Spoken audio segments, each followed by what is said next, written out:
And here we are, the Bordner podcast show, live and direct. Well, not completely live, but ultimately, we are not dead, that's for sure. We're about to bring it to life. Here we go with my boy, Shant Postoyan. Shant, how we doing today, buddy? Doing good, Mark. How are you, bud? Oh, I'm doing excellent. I'm excited. The smile obviously gives it away. And the laugh and all the chuckles, because definitely we've been having a fun time in the last couple hours, or last hour we've been doing a pre-production, talking a little bit about the future of Fresno. Yes. Last episode that I did with the Bordner podcast, we were talking about the potentials, everything that Fresno has to offer. So I want to touch on that because I think that's the reason why you're here today. Yeah, I watched that podcast. Yeah. I was very impressed with some of the questions you were asking, some of the insight that Nykkynn had to share from his experiences in Fresno, and also moving abroad to other cities and experiencing scenes in other areas, meeting different types of people from different, just going out there. And I thought it was a really cool opportunity for me to help elevate this show potentially with. Are we good? Test 1. Yo, yeah. Get it. Yeah, anyways, bottom line, I'm happy to be here. Thanks for having me. Let's do this, bud. Oh, no. It's all about action. A lot of people don't want to do action, and a lot of people just want to talk. So what the beautiful thing about the podcast is that it allows us to make declarations. When we don't make declarations, and we don't make those declarations, well, all a declaration is when you make a statement and you go public with it. And that's the beauty about podcasting. It allows us to make our statements public. It allows us to make declarations. The beautiful thing about the United States of America, it started out with a Declaration of Independence. Now, we're not making a Declaration of Independence, but we are making a declaration of collaboration, because I feel that's what we need here in Fresno. What do you think about collaborating in Fresno? I think in any situation, in any industry or vertical, collaboration is a key component for progress in a community. With that being said, the current state of collaboration in Fresno, there's many different perspectives I believe you could view this from. Collaboration. I mean, McDonald's, they're collaborating, right? They have these Happy Meals, they have toys, with movies. They're collaborating with that movie, with those producers, right? The movie's getting views through providing their toys and marketing material to McDonald's, to McDonald's customers. Yep. And vice versa, that's a collaboration. Yeah. As my day job, an IT consultant. Yes. Collaboration is an absolute key to my success. You cannot make it in the IT, any type, I believe, sales industry, flying solo. You meet partners. You're selling a product. You have brands. It's good to get to know your brand, the brand that you're selling. Every brand has a representative. Get to know the representatives. What makes their brand unique? Why should you sell their brand? Why should you sell their product to your clients? There's partners out there who have vast networks. You could sit there and grind and go on a computer and look through a database and just dial 100 people all day, or you can make connections with people who have insight, who know someone who's having an issue, a problem that you might be able to solve. And that's what collaboration's about, right? Is helping each other solve problems, elevate each other. I help you, you help me, right? Yeah. So, there's a lot of ways in Fresno that I believe collaboration is happening. I think why we're here today is to talk a little bit about the music scene. Yeah. Which is cracking right now in Fresno, by the way. Or as you say, what do you call it? Oh, man. You know what? Fresno? I call it Fresno. I definitely call it Fresno. It's not a no. It's a now. And it's going to take a collaboration to bring communication and unity, which is what creates community. And it's so funny, I've been hearing the C word now. We've thrown the word collaboration out already a couple times. And the first song that comes to my mind, I don't know if it comes to yours, but it does come to mind. Old school Vanilla Ice, Stop, Collaborate. And listen. But a lot of people don't listen. And then at the same time, what happens is when people start to communicate, to act like they want to collaborate, they come up with what is called preconceived notions. It's basically, when we talk, I already have answers, I already have solutions, so I'm actually not really listening to what you say. Because you already have this idea of what you need to accomplish, right? Yeah. You already have this. Yeah, it's a preconceived notion. Yeah. And that really is what stymies collaboration. So what we need to do is find people that don't already have preconceived notions, yet at the same time are looking to do something bigger and better. Do you think that people of Fresno want bigger and better, or do you think they just like to leave, go to LA, go to the Bay, go to Vegas, get their preconceived notions over there, and then they come back here and then they just complain? Yeah, I mean, there's definitely a wide spectrum of people, you know, what their agendas are. And yeah, definitely, I mean, I moved to Fresno in 1992. I was 11, 12 years old, you know. Having moved here, I came from LA, you know. And I remember family members, friends, Fresno, you're going to that farmland. No one knew what Fresno was. Yeah. And then I come here, and definitely I've met a lot of people like, oh, I can't wait to leave Fresno. That's kind of the big thing I used to hear as I was going through high school and getting ready for graduation. It's like, oh, I'm going to leave Fresno. I'm going to leave Fresno. There's something better out there, as you said, right? There's something better out there for me in Vegas. There's something better for... Hell, I applied for a marketing job right out of college to go work in Vegas myself. They were opening that new city center. Sure. And I applied for a marketing position at the new the Aria, you know? Yeah. Went through a series of interviews, made it pretty far. Didn't end up making the cut. Stayed out there for a few extra days with Nykkynn, actually. Yeah, shout out to Nykkynn. Yeah. Episode 1, the Bordner podcast. You know, homeboy, accompanied me out there. We ran our funds dry. We were eating Subway by the end of the trip.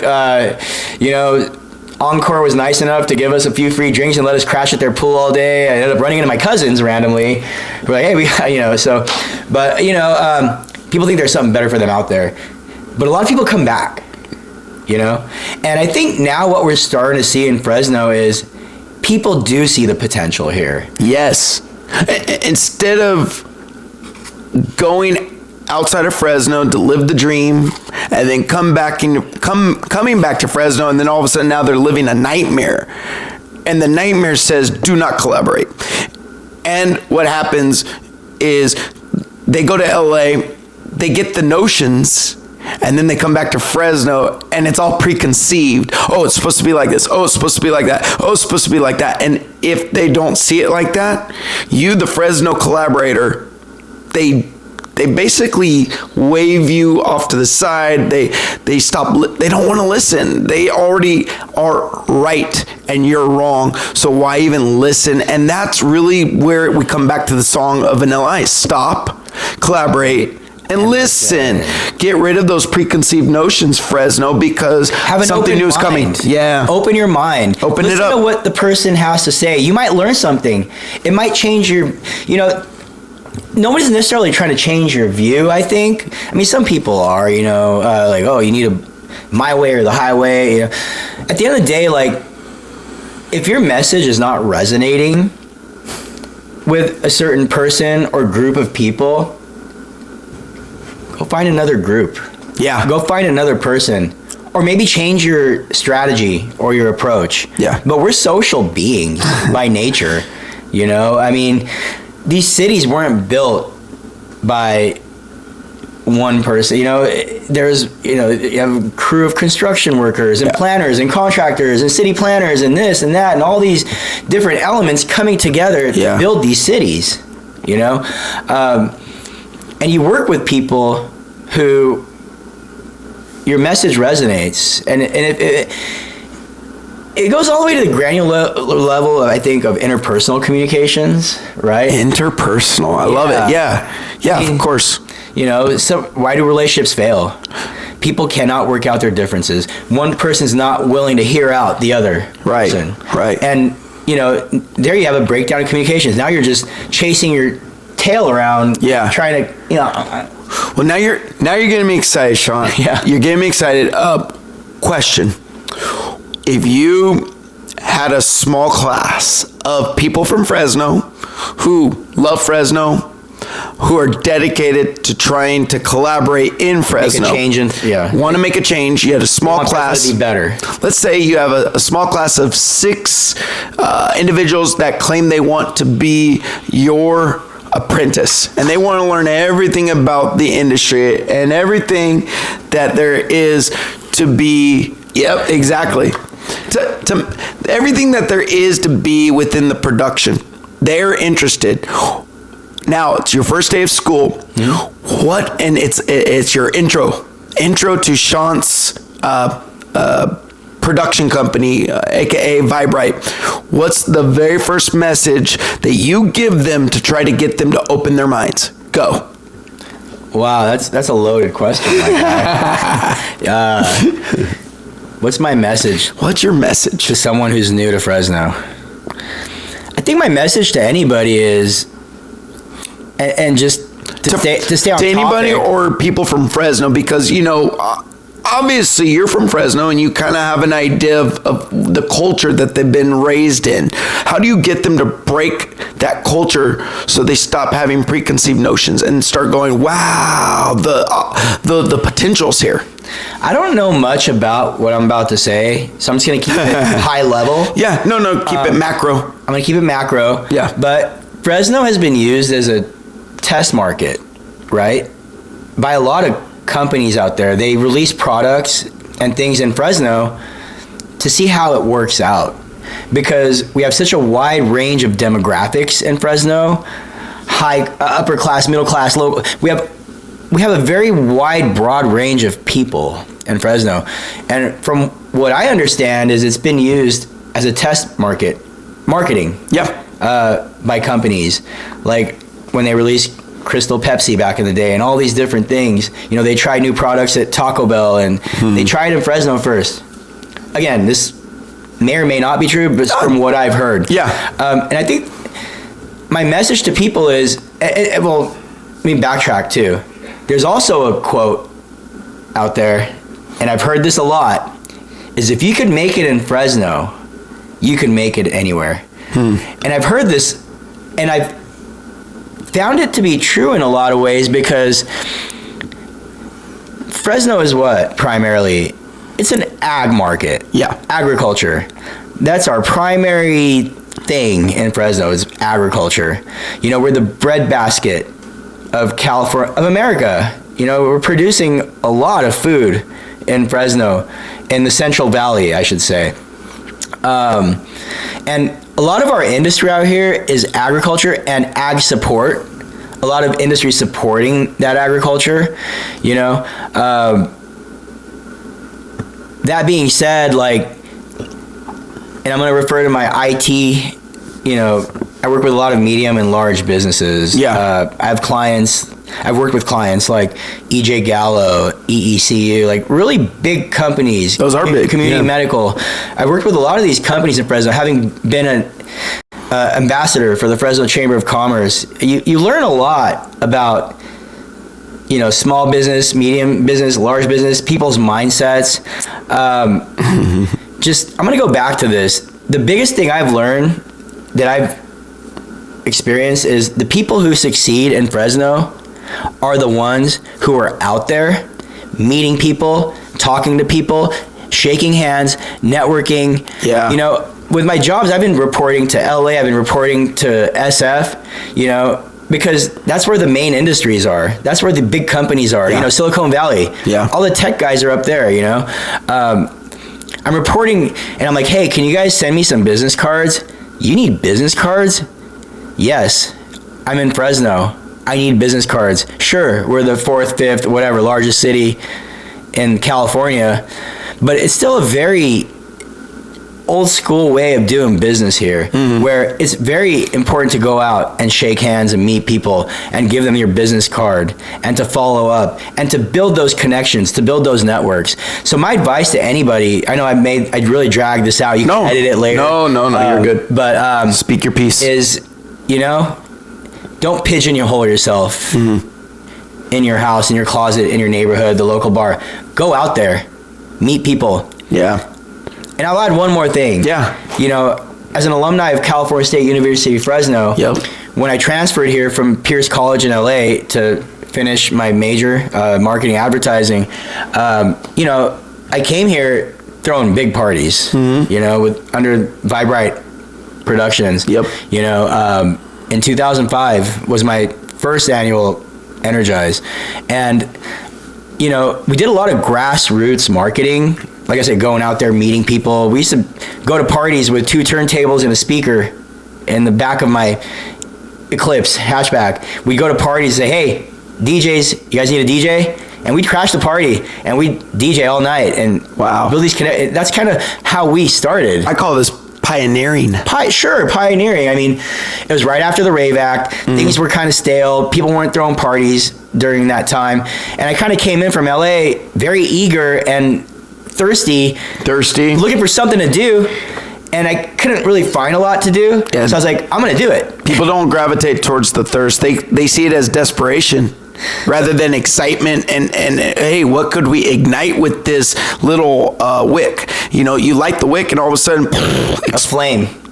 And I feel like that's what's about to happen right here, right now. It's happening. Yeah.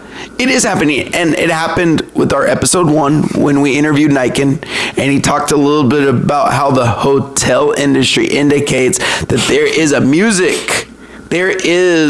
music scene happening, and it's getting industrious. Absolutely. People are throwing parties everywhere right now. I mean, you got warehouses, you got nightclubs, you have restaurants. I have my monthly event at a restaurant, Vini Vita Vici. I mean, there's stuff happening everywhere right now, and people are thirsty for it. They want to go out. They want to hear this music. They're following these artists, and some of these promoters like LMC, Eclectic, Kaylin, some of these promoters, these big promoters in town, are bringing top tier artists to Fresno. Something we have not seen to this degree since I've been here, and from what I've heard prior to me being here. So there's definitely a lot going on right now, and my message, I think, is you don't have to leave Fresno to be successful or to make something happen. I think success is where you make it. You could make, the grass is greener where you grow it, right? Where you water it, and I think my message is step out of your comfort zone. Step out. Make it happen. Make it happen here. Find a way to do it. Sure, if you come across an opportunity in LA, it's an offer you can't refuse. Yeah. Go take it. Now you go out there, you make it out there, and now you come to this kind of, all right, do I want to keep growing here? Or do I want to take this experience and go back to Fresno and build my community that I grew up in? But make it happen. People are making it happen. And I think with more collaboration and everything, it will continue to grow. Good. Well, I'm glad you brought that to the surface. Communicating, unity, step out of your comfort zone, make some friends, and watch something just naturally grow. What I'm going to bring to the surface is one of the ways I think we can actually build individuals with that also want to get into the production industry with us. I think if we get to know their friends or their family members first, and I like to be, whether people realize I'm judging or not, or whether I know I'm judging or not, I like to go off of what the friends and family members say about that individual. Based off what their friends and family members are saying, I already know if I'm dealing with someone that has preconceived notions, meaning closed-minded, meaning they're coming in with an agenda that's hidden. And rather than actually being a part of being a cog in a system, in a beautiful machine that we want to create that spreads love, they actually want to spy, learn everything that we're teaching them, and take it to the competitor. Yeah, I mean, that happens, and for me, like, I don't think I have to interview anybody to figure out if I want to work with somebody or not. I typically figure that out. I feel like through a first interaction. Is there chemistry here? Are they listening? Do they remember my name? I just introduced myself. Sure, sometimes we're under the influence. We forget. Sure. The names. But no, because, that's happened to me. Yeah. Before, where people took my idea and ran with it, and I didn't have an NDA signed, and that's fine, power to you. But definitely, you go through the school of hard knocks where sometimes you get screwed over by somebody who you thought you could trust, and that's okay. It just made me. We got to learn from that. You know what?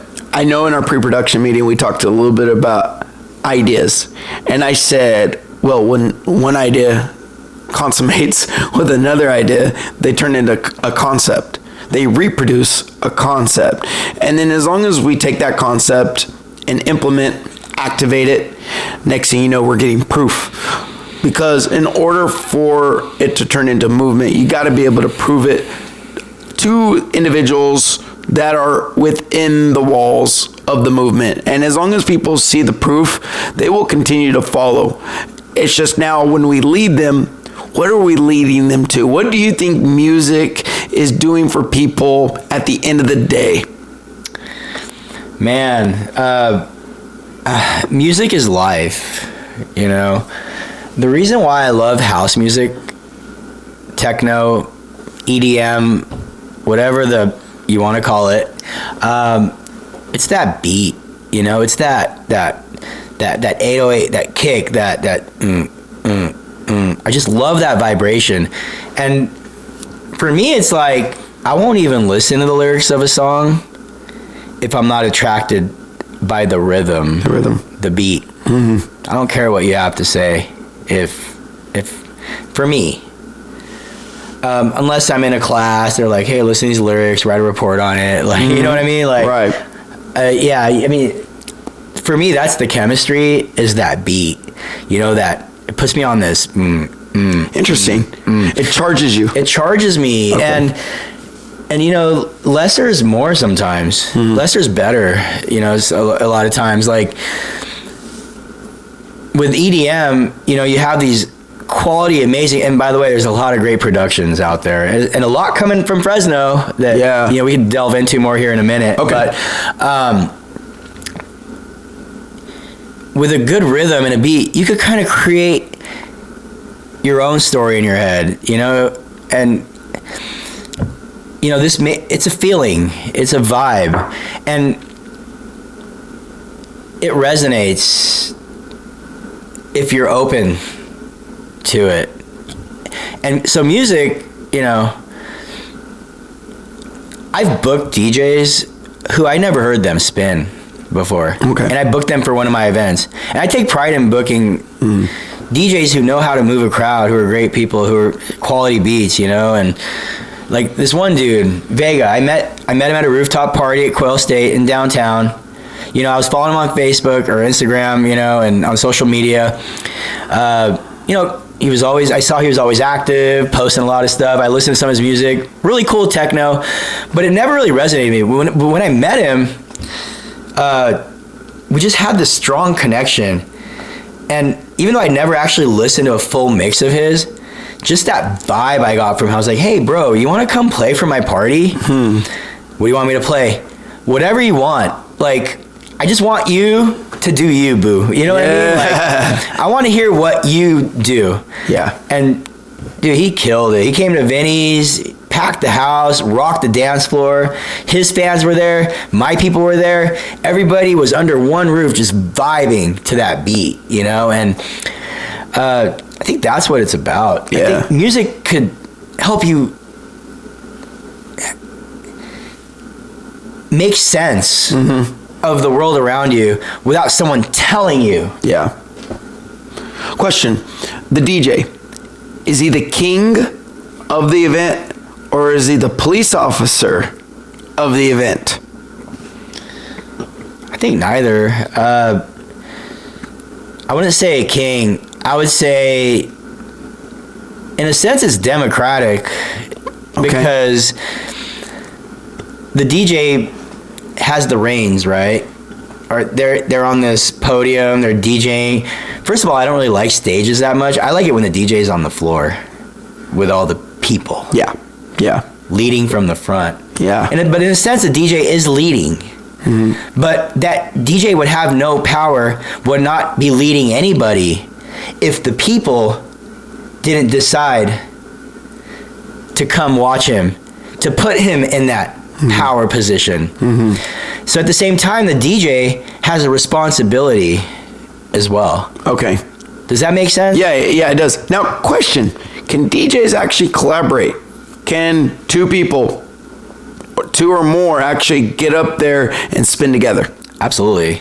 Wow. Hey, you know what? You're giving me something to think about, because while you were talking and I was thinking about all this collaboration, getting rid of preconceived notion, what if there was an event where you had, I don't know, whether 2 or 4, maybe 3, you know, obviously if it's 2, one DJ's facing that way, another DJ's facing that way. I've seen it. If it's 3, then you make a triangle. Yes. If it's 4, you're you got this way and this way. I've seen a U. Okay. You know, where the one DJ is set up this way, and you have one on the right, one on the left. Okay. I've seen that before, where they're all on their own setups, and they're kind of going back and forth, adding to each other, sampling, whatever it may be, taking turns. They have a system going on. I've seen it to where there's 2 or even 3 DJs on one set of equipment, taking turns.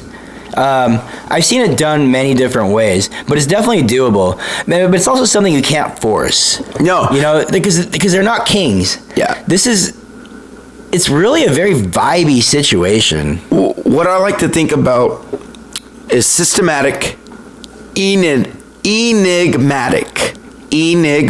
systematic, enigmatic. We got to create a system that is an enigma, because if it doesn't stand out, then people will not gravitate towards it. But if it's just dull and boring, then what happens is, it's a system. But if it stands out, if it has like a vibe unlike any other, then it's enigmatic. But if we can repeat it, if we can duplicate it, if we can replicate it, I think that's the beginning of our community, our rave community. And the reason why I call the DJ, it's more of a democracy. Like, this person didn't appoint themselves. Like, again, you're a leader of nothing if you're a king of nothing if nobody's coming to your shows to hear what you want to put out there. Yeah. Sorry, I lost track right No, it's all right, because I asked, my question that I originally asked was, the DJ, is he a king? Right. Or is he a police officer? It's just such a great question. As a promoter, which is not a DJ, you kind of have, it's kind of your duty. Sure, you can call that a police officer, like as a promoter, to provide a safe environment for people to come and celebrate. Yes. You know, celebration. A celebration. But you want to provide a safe environment for them, a controlled environment in a sense, where, you know, this isn't an anarchy. You know, this isn't just no holds barred. Like, hey, you don't go punch that. You know, whatever. Like, oh yeah, let's shoot some heroin on the dance. You know, it's not it's, you know, systematic, enigmatic. There is some law and order here. Yeah. This is a controlled, safe environment. You know, your mother and father will feel comfortable with you coming here tonight because they know that we are providing a safe, fun, creative, collaborative environment for your child to participate in, potentially partake in, and grow from. Yeah. Come out of that event and say, you know what? I want to throw my own parties. You know what? I love that DJ. I want to do that. You know what? That artist, you know, that poi person, you know, twirling fire around, that one breakdancer, you know, bust and move like this, that, like, I want to do that. You know, the events are meant to inspire people to build a community of art and collaboration, but it has to be in a controlled environment. Yeah. It's a promoter's job to provide that safe, policed environment, but it's a DJ's job to send the right message. Interesting. So all you promoters out there, listen to me. The Bordner podcast needs good promoters. Now, I would like to have promoters that do not come into my little cave or my core with, what did we call it? Preconceived notion. Because if you have preconceived notion, I can't work with you. Look, I was a DJ first, and then I kind of hit this kind of fork in the road. Like, you know, hey, I'm at this spot now. Like, I wasn't really getting booked. I was kind of a bedroom DJ.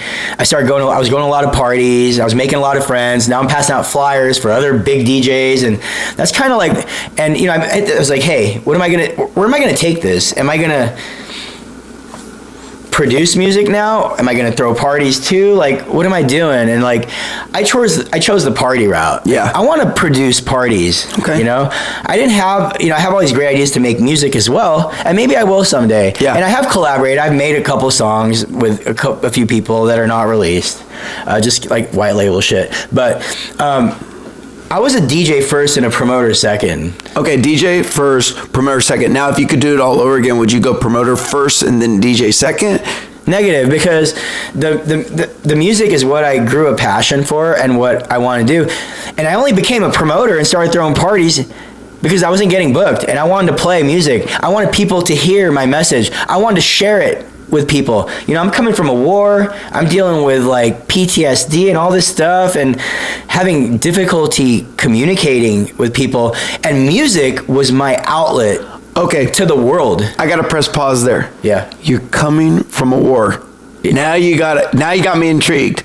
Oh, let's open that can of worms real quick so people have a better understanding of your background. What war did you come from, and what kind of trauma have you been confronting in order to get over this ordeal? And obviously we know you're using music, but behind the scene, what other things are you using to get to your music? I mean, did you depend way more on your girlfriends, your buddies, your children, whatever it is that has been helping you fight the good fight to get to the music? What have you been dealing with? And yeah, give me a little bit of background about this war. Well, we're all fighting some kind of a battle. You don't have to go to war to be in a war. Let me just start with that. So I don't want to discount, I don't want to make my experience put on any type of pedestal in comparison to what other people are dealing with out there. But you know, I had a little bit of a rough time early on in, you know, late in junior high, early high school, where I was like the little kid, the skinny kid, you know, I got picked on, and I kind of luckily had a strong community outside of school to help build me. I had a strong family structure. My mom, shout out, you know, to my mama, who was always building me up. I went and joined the Marine Corps in 99. You know, I got through high school, obviously. Yeah. I made it through that. I did end up making friends, and I learned to be kind of this floater. You know, I didn't really have a strong group of core friends. Mm-hmm. I learned to kind of be cool with a lot of different people. And maybe that had something to do with my trauma of getting picked on and wanting to be accepted. So I kind of just wanted to be cool with people in general. I didn't want to get picked on anymore, you know? Mm-hmm. But at the end of the day, like, I left home and joined the Marine Corps against everybody's wishes. Yeah. Because I wanted to go learn to be a man. I wanted it even harder than I'd already had it, I guess. I was like, why are you going to the Marine Corps? Oh, because it's the hardest. Why do you want it hard? Like, why don't you go to the Air Force? Like, I was like, because I want it hard. I want to be a man. I want to learn how to fight. Yeah. But I joined during peacetime too. So it's kind of like this weird, like. So you joined during time of 99. Of just collecting intelligence rather than actually application, and let's go actually execute. But then 9/11 happened. Oh. And Yeah. I was on the first boat to that theater, Pakistan, Afghanistan.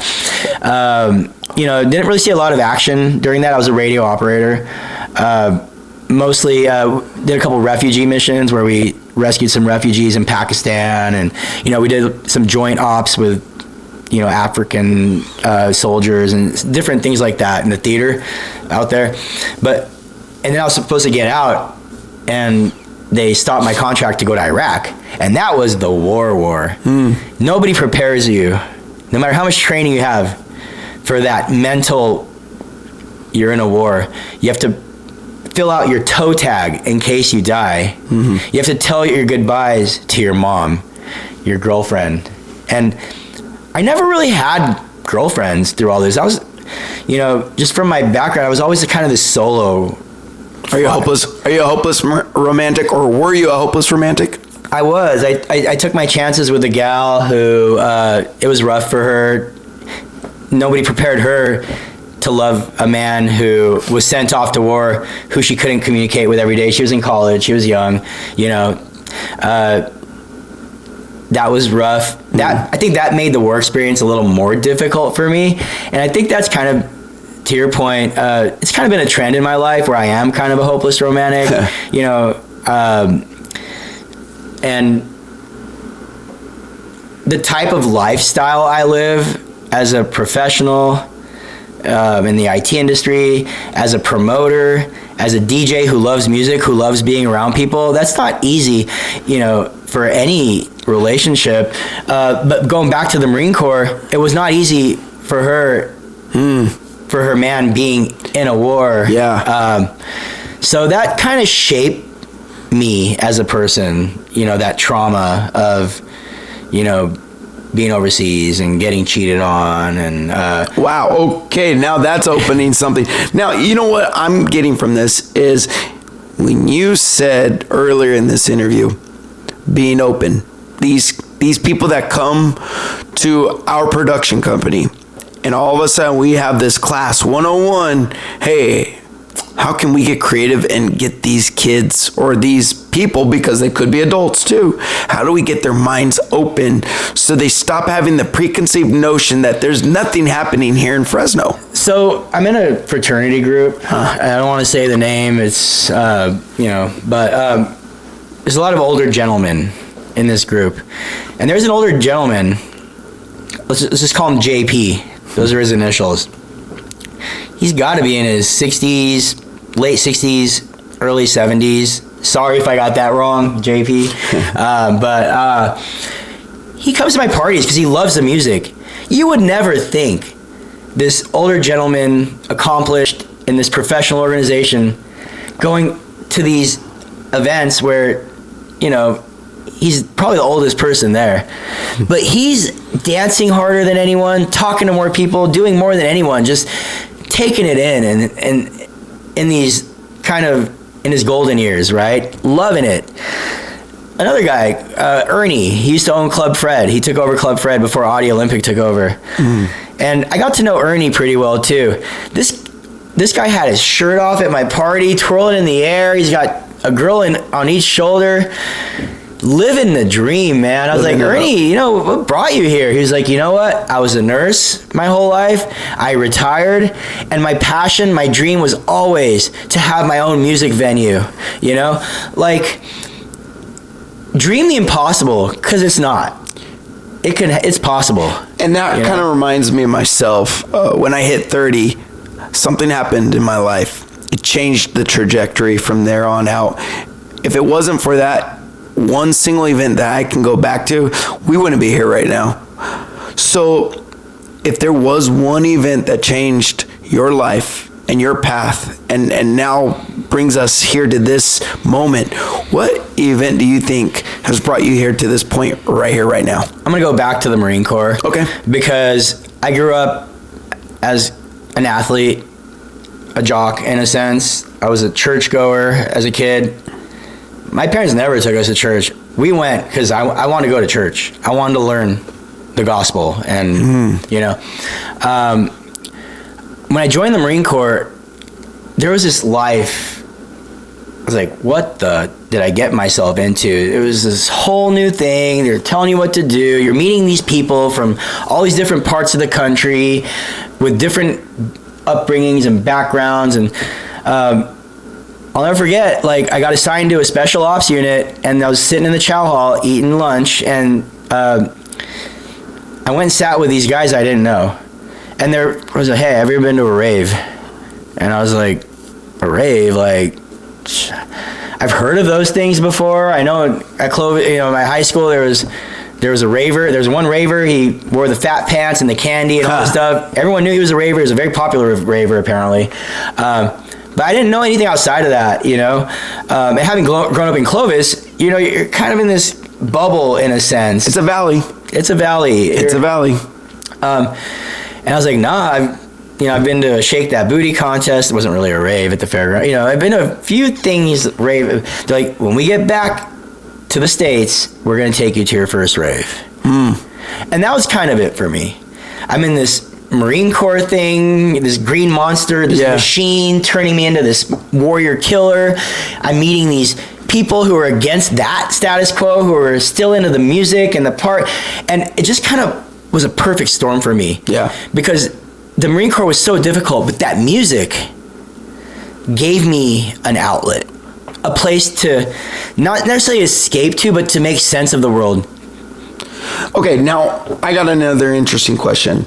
People in Fresno, do you think there's a good portion of Fresnans that actually leave, go and have the most fun times that they could possibly have, then they just come back and become dull and boring?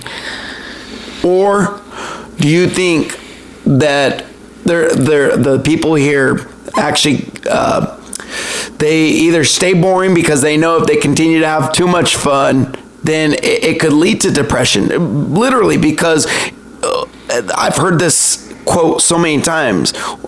You get stuck once you get stuck in this culture, it's hard getting out of it. It's hard. Yeah, it's a sticky culture. What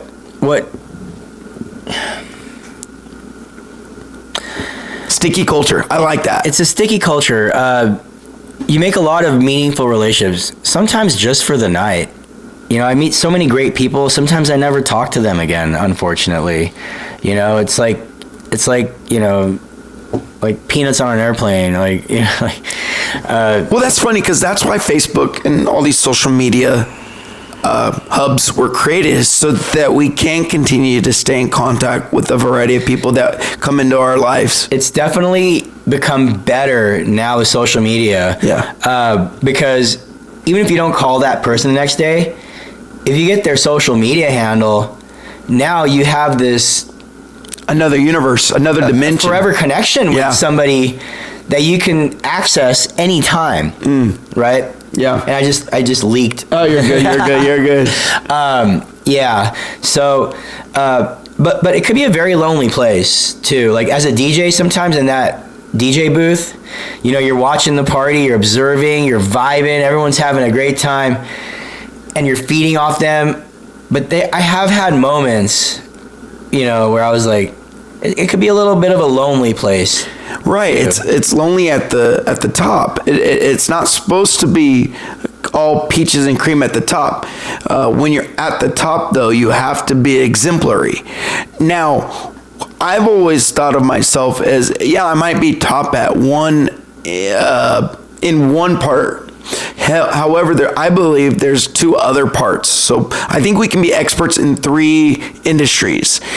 And so if you're at the top at one industry, you can't be at the top at those other 2. You got to either pick the middle or the bottom, and because it's all right to be at the bottom in another industry, because that's what's going to keep you humble. So the idea is, if you experience being at the top in one industry, you experience the bottom in another, then the third, obviously, you want to be in the middle. And I went through that too. When I scaled back on my event production back in 2012, when I had my first kid and I got married, I definitely scaled back on the parties, the number of parties I was throwing, the size of the parties I was throwing. We were on a very strong upward trajectory leading all the way to 2011, late 2011, early 2012. I even had a warehouse in Chinatown where it was an art studio / event space. Like, things were like really coming up, but I had to step back, and I was like, this is not, for me, conducive to the family life that I want to create. I don't want to be gone at nights and weekends, which are the key times to spend time with your kids. You know? I want to be available for them. But during that time, I started developing my career, my day job. Yep. And I got to the top, within 5 years, like, oh my gosh, like, I reached heights that I could only dream of when I was going to college of reaching someday. But to your point, you're right. Like, in the music scene, I saw my company diminish to this sort of back to this early on grassroots. It devolved, but still we had that magic. Okay. But it went from that big, we were growing, getting 1,000, 2,000 people at our parties, back down to like, now it's, so that, and watching other people come in and make these quick gains and start doing bigger events and be consistent at it. And that humbled me a lot. And it humbled me because, in a way, you were at the top of this scene for a long time. You were throwing these big parties. Everybody was loving it. You were being successful at it. And all of a sudden, you're not that anymore. And other people are doing it. And that's amazing. You got dethroned. And that's okay. And it is okay. But it was a hard pill to swallow there for a minute. Like, wow, what happened? And you were kind of like, so you start kind of going back to trying to chase this thing that's no longer attainable because you have a different focus, a day job, kids, and all these other responsibilities. And to go back to this sort of unknown. So I was humbled, but also learned to love and appreciate what other people were doing and to learn from them and to experience what they had to offer, which is a beautiful thing. And I'm going to name drop LMC. I watched LMC from the beginning. They were doing these events, small, local DJs I'd never heard of, amazing DJs playing this sound that, quite frankly, it was kind of new to me. And it was very similar to some artists that I was actually getting into. I was like, Dirty Bird. And then they started booking these Dirty Bird DJs, and they just started growing and growing and growing. And that LMC crew has been going strong now and growing since, I don't even know, 2016. So they've been very consistent. They've been great at it. And I attend their events. I collaborate with their DJs and the people in that scene because they're amazing people. And had I not been open to receiving that and wanting to get into it with them and to give back to them, I would have just been like this sort of bitter little hermit in my house watching stories and thinking of the good old days. These are the good old days. And they're getting better because there's all these new promoters and DJs and people entering the scene that are elevating the scene. So it's okay to not be at the top, because if you really love it and you want to see the scene grow, all you can do is champion it and contribute however you can. I love that. I think that's a great way of depicting everything that's happening within this world, this little bubble. And it's a beautiful bubble, and we're not here to pop it, make it burst, but ultimately keep it enlarging, but yet keep it strong, keep it fortified. And what I see within the bubble are of a myriad of other little bubbles. And I think as long as those bubbles remain tribalistic, meaning devoted, dedicated to each other, coalescing, then they're happy. They're happy. And I think that happiness comes when leadership is willing to either downgrade or, if it needs, to upgrade. Yeah, at the same time, a leader doesn't want to downgrade or upgrade. A leader just wants to continue to be consistent. And I think that's called being centered. And I think as long as you don't take on more than you should, then you can remain tribalistic. I think it's when people take on more than they should. More than they can handle, yeah. Like their eyes are bigger than their stomach kind of thing. Yeah. Yeah. I think also you wanna stay consistent with your number. You don't want to lose members. You don't want to lose followers. You want to keep that number of followers consistent. Yet you don't want to take on way more than you should, because then that makes your little bubble bigger than all the other little bubbles that are within this one big bubble. And I think that's when it bursts or when it pops. Yeah, I mean, look, you want to keep putting on quality events. You want to attend quality events, safe events, fun events, new events, being introduced to new sounds and new experiences. You don't want to get stagnant, and I feel like if you're forcing the situation, or if you're in it for the wrong reasons, you're not really creating something of value, So, I knew, and I realized quickly, like, it's better that I take a back seat right now and kind of just watch what's happening, observe, attend other people's events, enjoy other people's events more than just being so focused on what I'm doing. Because now, what I'm doing now is a little bit more special, because sure, I'm not doing as big events, I should say, as some of these other promotion companies in town, but I feel like what I'm still bringing to the table is still a magical, fun experience that I can now allow to grow with me. Okay. Like with what I'm able to put into it. It comes down to focus. I still have a day job. I still have these kids I got to take care of. But at the same time, I still want to do these events. But I want to put on good events. I don't want to just throw an event out there just to throw an event out there so I can feel relevant. That's not my goal. That should be nobody's goal. And it's not just about the money. But at the same time, I don't want to just have like this expensive hobby either where you're losing money. So, we all want to make money. Let's talk about that. We all want to make money. Yeah. We want to grow. How do you grow? Sure, you can grow by experiences, but at the end of the day, you got to make money too. Yeah. Otherwise, again, it's just an expensive hobby. Yeah. And how can you justify that when you have mouths to feed, a mortgage, and this and that? You know what I'm saying? Well, now you're putting an anchor down. Yeah, I want to bring that anchor back up.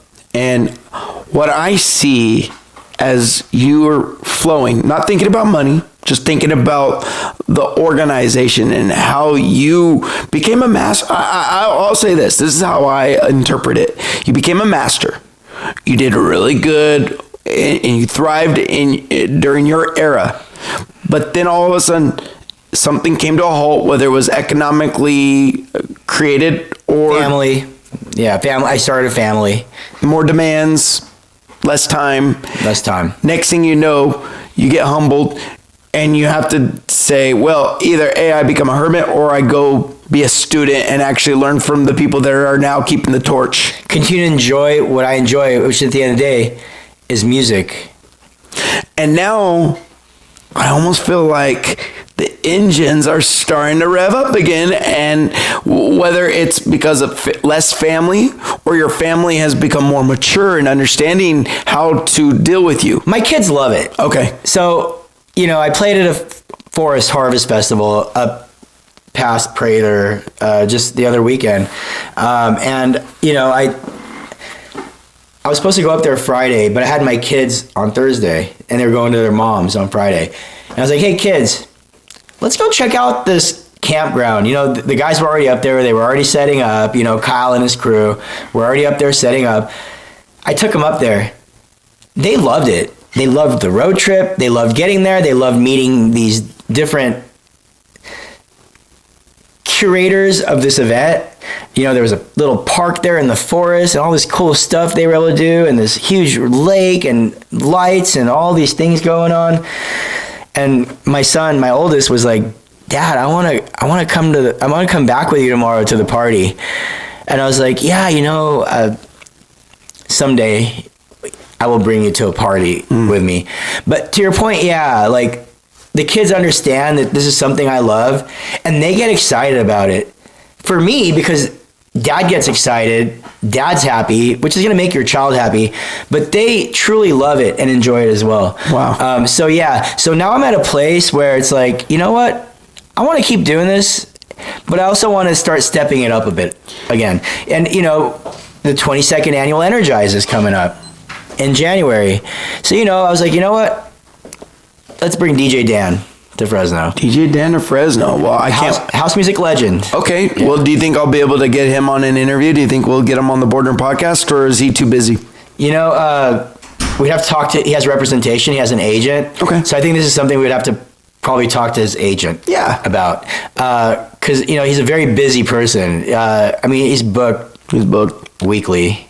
He's traveling the country, the world. Well, you know what? Back to you. I think your kids are amping you up, and I think they've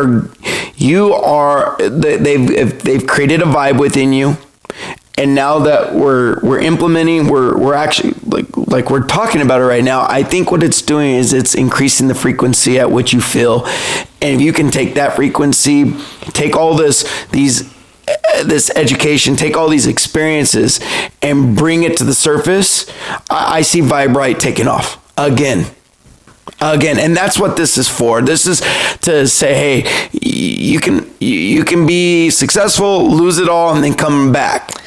Yeah, I'm not trying to make VibeRight this huge thing like what LMC has become, what, you know, Eclectic and, you know, Kalen, all these big promoters in town. I'm not necessarily trying to get to that. If I do, great.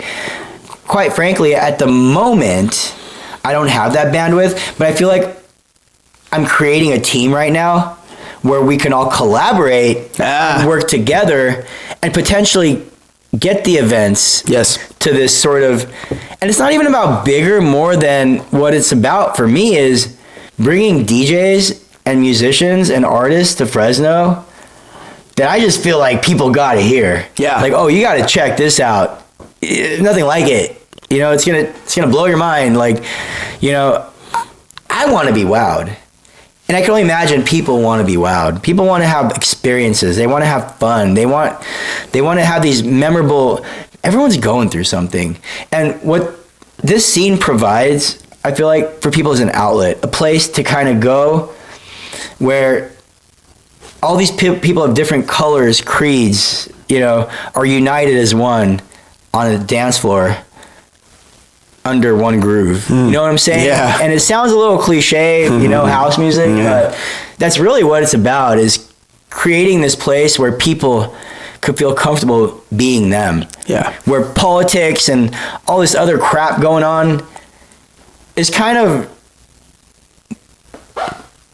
in the wayside. You know, there are problems at home and this and that. Right now, all that matters is being present in this moment and healing together. Yeah. You might not know each other, but you're all there for a common purpose, which is to let loose and have fun and enjoy the music together. Kind of reminds me of a scene from Matrix. I think it's the second one where it's the scene where there's a rave going on. I think they just defeated the enemy, and now Zion is celebrating.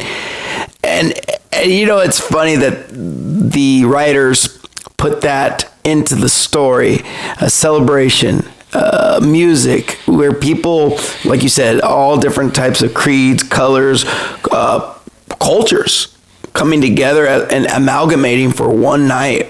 What an experience. And I bet you it's an adult theme park. It is. I think of it as my playground in a sense. Like, you know, I do this one event a month at Vinny Vitavici's every second Saturday, and that's like my one night where I can do whatever I want. and I could share it with other people who want to do whatever they want, and we collaborate and we do it together. And I witnessed it. I actually went one night, and I really appreciated the invitation. I came, I observed, I watched. I walked out of there very confident, knowing that I had someone that I wanted to collaborate with. And I left my party and I walked to the car with you and your crew, and that was such a fun walk. I don't typically leave my parties like that, but I know you traveled all the way from Clovis. I know you came out there for that, and I wanted to reciprocate that, and I wanted to spend a little time because I didn't really get to talk too much at the event. I think I was DJing. But I wanted to walk you to your car and kind of get to know you and your friends a little bit better that night. And you did. You gave me hospitality, and we stayed in contact. Yes. And look what's happening now. And that's what you make of it, right? So we provide this safe space for people to get together, collaborate, and from there it's up to you what you make of that. Exactly. And the same thing with this show. I'm going to make of it. I'm going to go with it or it's going to go with me, and I'll make it big, or I'll just keep it small, let it go, be stagnant, and it'll die. But just like I'm hoping to inspire you, you're inspiring me, and we keep this ball rolling. Oh, your energy inspires everything out of me. Oh, that's good. When I met you, that drive, you have all these great ideas. Oh, thanks. You just want to elevate this city. You really care about this city, and I just couldn't help but be attracted to that. Yeah. To that drive, to that passion. It's not a no, it's a now. Welcome to Fresno. I really do believe in it. And my belief, it can be contagious, or it can be very annoying, because some people out there don't want to see it change, and they like the mire that we're in. And I disagree. We need to come together with music. Let's clean the mire. I like to think of that ride at Disneyland, Captain EO. I think it's been closed for a while now, but I remember the storyline, and what the storyline was, he got Michael Jackson and his little team, his little small team, taking on this kingdom of evil villains, and at the center of it is this hideous queen who's just mean and malicious. Yep, exactly. And what they start doing, they break out into dance and music, and it changes her in the process. It's a beautiful thing, man. Like, Armenia had a revolution a few years back. Not a single weapon was lifted. People went on the streets and danced. Wow. And played music. That's what we need. And that was their revolution, and all these changes happened. I mean, to your point, yeah, it's a Beauty and the Beast.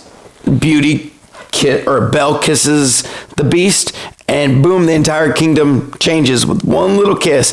I know it's cliche. I know, obviously, in cartoon land, all of a sudden the land doesn't just obviously go from black and white to color. It doesn't just happen that way over one, 5 seconds, because that's what happens in the movies. It happens in 5 seconds. Now, ladies and gentlemen, we know, me and Shant both know, this evolution does not just happen in 5 seconds. No. Yeah, it takes maybe 5 months. Yeah, maybe it takes 5 years, but it's real. And if we continue to stay within this mindset of being open, I like to, again, I use the word systematic, enigmatic. If we try to always be an enigma within a system, I really do think that we can take Fresno to another level, and I want to call that Fresno. I love it. Well, I appreciate you. Yeah, if there's anything more that you want to address, whether it's concerning VibeRight, whether it's concerning Energize, whether it's concerning more LMC, any collaboration, is there anything more that you want to promote, schedule-wise, your calendar, anything coming up? There's a lot coming up. I mean, you mentioned LMC. I mentioned LMC. They have regular shows. You can easily find them on Instagram. Give them a follow. Solid crew, solid show, solid DJs. They have a network spanning all the way to SF and beyond, where they're collaborating. They have a lot of quality shows, fun events to go attend, meet really cool people. There's there's a lot going on for artists and event promoters. I know Omay from Dulce up front. I want to give her a shout out as well. She was sort of spearheading this Measure P initiative, which they were allocating these funds for like a grant type thing, funds for local people who want to put on events. They had a little hiccup in that process, and I know she's done a lot of work in front of the city council, trying to get that back on track. But there's a lot going on here. You just got to get involved. You have to meet people. You have to ask questions. You can definitely follow me. I have an open door policy. I'll definitely write you back. Shant, SHANT_P. Hit me up on Instagram. If you have any interests or anything going on, you want to be pointed in the right direction, I'll be happy to help anytime. But I think there's enough out there for everyone. I think this is only the beginning. I think it's a little bit of a gold rush in a sense, where you have this high-speed rail coming in someday. It's going to connect. It's going to connect us to the rest of California. I mean, ideally, but Fresno is in the middle of the state. Yeah, and it's a more affordable place, so people are investing in this town. Yeah, people are moving here. People are starting businesses here. The city's growing. Yeah. So now's and with any growing city, people need an outlet. People need that music, that culture. So, yeah. Well, they start to put a little bit more time, talent, and energy into their investment. We also have to just be patient and let the gold come to us rather than us go to the gold, because I think that's how we actually can scale a community in a healthy manner. So I appreciate your time. We have to do this again, Sean. Oh, for sure. Appreciate you. And I'll be spreading the word. Hopefully people get to watch this and want to get involved as well and tell their stories and get to know you a little better as well. That's how it's going to, I appreciate the platform. Yeah, the Bordner podcast with Giant Leap Project in conjunction, we're making things happen.